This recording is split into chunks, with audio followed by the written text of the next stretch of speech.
Hi friends, welcome to my YouTube channel. आज की video में हम देखेंगे क्लास 8 का मैथमेटिक्स का चैप्टर 2 घातांक। तो वीडियो लास्ट तक जरूर देखिएगा। यहाँ सबसे पहले हम देखते हैं घात। जैसे 4 का घात 2 ज्ञात करने के लिए 4 को 2 बार गुणा करेंगे तो इसका मान आ जाएगा 16। उसी प्रकार 3 का घात 4 ज्ञात करने के लिए 3 को 4 बार गुणा करेंगे तो आ जाएगा 81। यहाँ पे 2 और 4 घात कहलाते हैं और 4 और 3 आधार कहलाते हैं।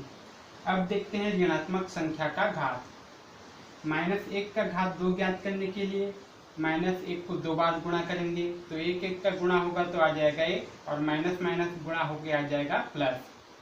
अब -1 का घात 3 ज्ञात करने के लिए -1 को 3 बार गुणा करेंगे तो 1 का गुणा हो जाएगा तो आ जाएगा 1, माइनस माइनस का गुणा होगा तो हो जाएगा प्लस और फिर प्लस माइनस का गुणा होगा तो आ जाएगा माइनस। अब -1 का घात 4 ज्ञात करने के लिए -1 को 4 बार गुणा करेंगे तो 1 का गुणा होगा तो आ जाएगा 1। अब यहाँ माइनस माइनस का गुणा होगा तो यहाँ होगा प्लस, फिर प्लस माइनस का गुणा होगा तो आ जाएगा माइनस और माइनस माइनस का गुणा होगा तो आ जाएगा प्लस। अब -1 का घात 5 ज्ञात करने के लिए -1 को 5 बार गुणा करेंगे तो 1 का गुणा होगा तो आ जाएगा 1। यहाँ माइनस माइनस का गुणा होगा तो हो जाएगा प्लस, प्लस माइनस का गुणा होगा तो होगा माइनस, माइनस माइनस का फिर गुणा होगा तो हो जाएगा प्लस और प्लस माइनस का गुणा होगा तो आ जाएगा माइनस। तो यहाँ पे हम देखते हैं कि यदि -1 का घात सम हो तो इसका मान आता है 1 और -1 का घात विषम हो तो इसका मान आ जाता है -1। अब हम चिन्हों का गुणा देखते हैं। माइनस और माइनस को गुणा करेंगे तो हो जाएगा प्लस, प्लस प्लस को गुणा करेंगे तो होगा प्लस, माइनस प्लस को गुणा करेंगे तो होगा माइनस और प्लस माइनस को गुणा करेंगे तो होगा माइनस। अब आगे देखते हैं घातांक के कुछ सूत्र। पहला है a गुणित b का घात m बराबर a का घात m गुणित b का घात m। अर्थात यदि दो संख्या गुणा में है और दोनों के ऊपर घात लगा है तो घात को प्रत्येक के ऊपर अलग अलग लगा सकते हैं। दूसरा है a का घात m गुणित a का घात m बराबर a का घात m धन n। अर्थात यदि दो संख्याएं गुणा में हैं और दोनों में आधार बराबर हैं तो घात जुड़ जाते हैं। तीसरा है a का घात m भागित a का घात n बराबर a का घात m माइनस n। अर्थात दो संख्याएं भाग में हैं और दोनों के आधार बराबर हैं तो घात घट जाते हैं। चौथा है a बटे b का घात m बराबर a का घात m बटे b का घात m। अर्थात किसी भिन्न का घात दिया गया हो तो घात को अंश और हर दोनों में अलग अलग लगा सकते हैं। पांचवा है a का घात -m बराबर 1 बटे a का घात m। अर्थात यदि किसी संख्या का घात ऋणात्मक है तो उसको 1 के बटे लिखने पर घात धनात्मक हो जाता है। छठवां है a बटे b का घात -m बराबर b बटे a का घात m। अर्थात यदि किसी भिन्न का घात ऋणात्मक है तो उसको पलट देने पर घात धनात्मक हो जाता है। अब आइए कुछ प्रश्नों को देखते हैं। यहाँ पहला है -5 का घात 3। यहाँ पर हम -5 को लिख सकते हैं -1 गुणित 5 का घात 3। अब यहाँ ये दोनों संख्याएं गुणा में हैं और इन दोनों के ऊपर घात 3 लगा है तो घात 3 को दोनों के ऊपर अलग अलग लगा सकते हैं तो ये हो जाएगा -1 का घात 3 गुणित 5 का घात 3। अब यहाँ -1 का घात विषम है अतः ये -1 हो जाएगा गुणित 5 का घात 3 ज्ञात करने के लिए 5 को 3 बार गुणा करेंगे तो ये आ जाएगा -125। अब दूसरा है निम्न को घातांक रूप में लिखो। पहला है 15 गुणित -15 का घात 25 और दूसरा है -p का घात 14 भागित -p का घात 7।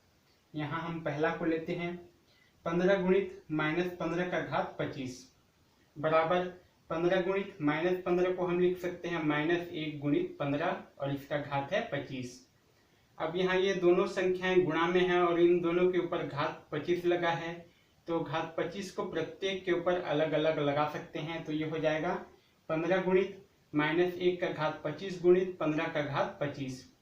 अब यहाँ पर -1 का घात विषम है अतः ये -1 हो जाएगा और यहाँ पे 15 का घात 1 है और यहाँ 15 का घात 25 है तो ये दोनों घात जुड़ जाएंगे तो ये हो जाएगा -1 गुणित 15 का घात 1 प्लस 25 तो ये आ जाएगा -15 का घात 26। अब दूसरा है माइनस पी का घात 14 भागित माइनस पी का घात 7।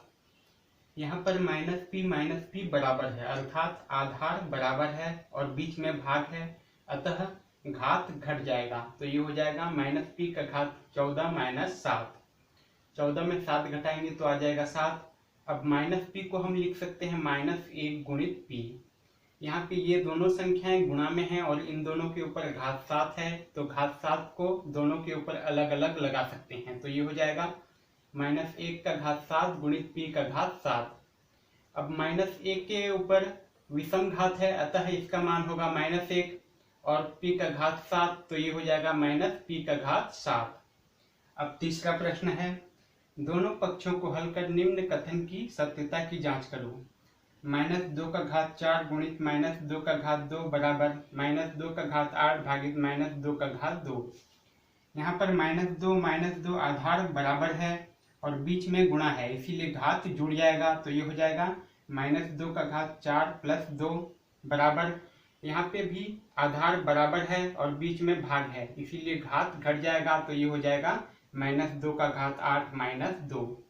तो यहाँ आ जाएगा -2 का घात 6 बराबर -2 का घात 6।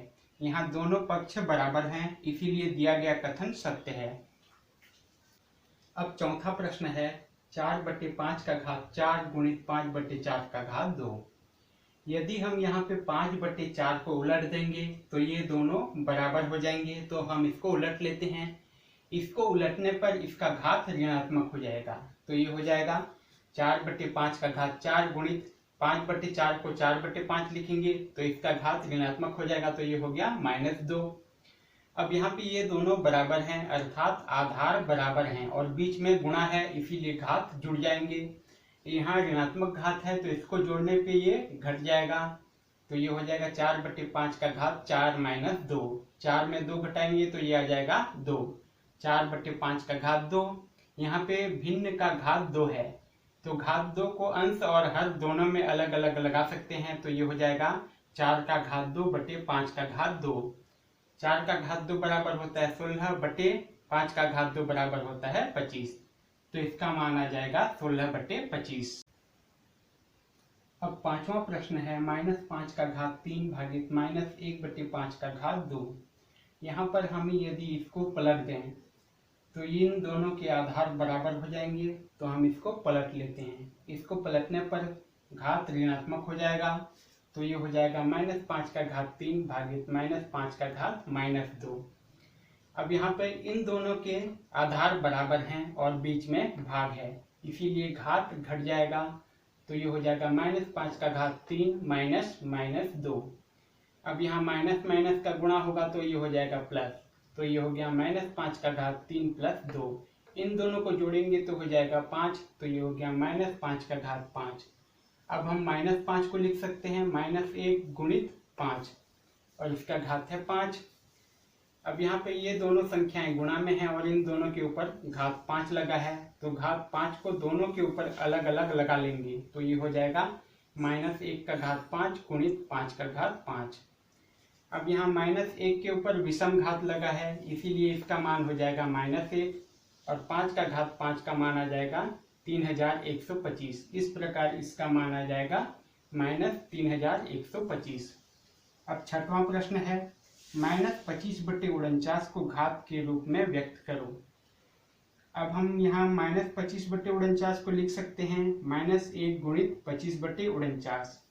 अब 25 को लिख सकते हैं 5 का स्क्वायर और 49 को लिख सकते हैं 7 का स्क्वायर।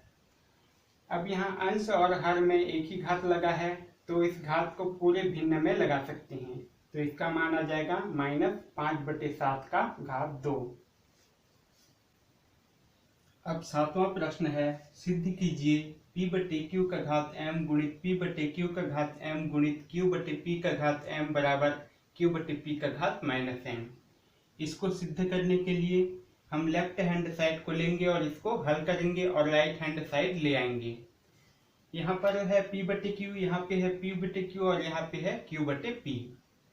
यदि हम इसको उलट दें तो इन तीनों के आधार बराबर हो जाएंगे, तो हम इसको उलट लेते हैं, तो LHS बराबर हो जाएगा p/q का घात m गुणित p/q का घात m गुणित यहाँ पे है q बटे p, इसको हम लिख लेते हैं p बटे q, इससे घात ऋणात्मक हो जाएगा। अब यहाँ पे ये इन तीनों में आधार बराबर हैं और गुणा है तो घात जुड़ जाएगा, तो ये हो जाएगा p बटे q का घात m plus m minus m। यहाँ एक माइनस m और एक प्लस m दोनों कट जाएगा, तो ये हो जाएगा p बटे q का घात m।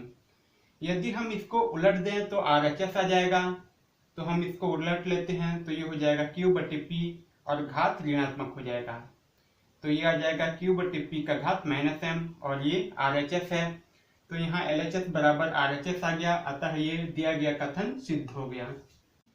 अब 8वां प्रश्न है, सिद्ध कीजिए 25 बटे 16 का घात माइनस 4 बराबर 16 बटे 25 का घात 4। हम जानते हैं कि 25 बटे 16 को पलटने पर यह आ जाएगा 16 बटे 25 और यहाँ घात ऋणात्मक है तो यहाँ घात धनात्मक हो जाएगा। लेकिन इसको हमको सिद्ध करना है, इसीलिए हम LHS लेंगे और इसको हल करके RHS लाएंगे। तो यहाँ LHS बराबर है 25 बटे 16 का घात माइनस 4। यहाँ पर भिन्न पर घात लगा है तो घात को अंश और हर दोनों पर अलग अलग लगा सकते हैं, तो ये हो जाएगा 25 का घात माइनस 4 बटे 16 का घात माइनस 4। अब यहाँ 25 को 1 के बटे लिखने पर घात पॉजिटिव हो जाएगा, तो ये हो जाएगा 1 बटे 25 का घात 4 बटे, इसी प्रकार 16 को हम 1 के बटे लिखेंगे तो ये घात भी पॉजिटिव हो जाएगा, तो ये हो जाएगा 1 बटे 16 का घात 4। अब यहाँ पे इसको हम ऊपर ले जाएंगे तो ये पलट जाएगा, तो ये हो जाएगा 1 बटे 25 का घात 4 गुणित ये 1 बटे 16 का घात 4 है, तो ये हो जाएगा 16 का घात 4 बटे 1। अब इन दोनों को गुणा करेंगे तो ये आ जाएगा 16 का घात 4 बटे इन दोनों को गुणा करेंगे तो आ जाएगा 25 का घात 4। अब यहाँ अंश और हर दोनों में एक ही घात है तो दोनों घात को एक साथ लिख सकते हैं, तो ये हो जाएगा 16 बटे 25 का घात 4 जो कि RHS है। यहाँ पर LHS बराबर RHS आ गया, अतः दिया गया कथन सिद्ध हो गया। यहाँ पर चैप्टर 2 खत्म होता है। आगे मैं और भी चैप्टर के वीडियोस लेके आऊंगा, तब तक के लिए धन्यवाद।